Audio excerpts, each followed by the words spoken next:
இங்க பாரு லட்சுமி, இந்த காப்பு என் அப்பா கையில இருந்தது.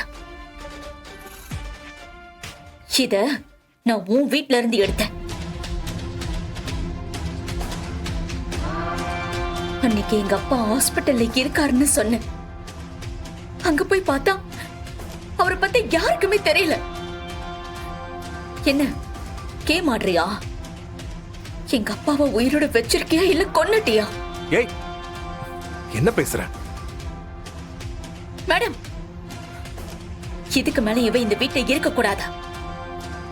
இதோ கோர்ட் ஆர்டர் தானே கேட்டீங்க. இவன் என்ன டார்ச்சர் பண்றான்னு ஆதாரத்தோடு நிரூபிச்சிருக்கேன். இவனை வீட்ல இருந்து வெளியே போக சொல்லுங்க. நீங்க கோர்ட் ஆர்டர் தானே கேட்டீங்க. இங்க இருக்கு பாருங்க. கிளம்பு, இங்க இருந்து கிளம்பு. என் வீட்ல என் கண்ணு முன்னாடி நிக்காது. இங்க இருந்து கிளம்பு. உன்னை பார்த்தாலே எனக்கு பத்துக்கிட்டு எரியுது. போ. இன்றே டவுன்லோட் செய்து உங்கள் ஃபேவரட் ஷோக்களை என்ஜாய் பண்ணுங்க.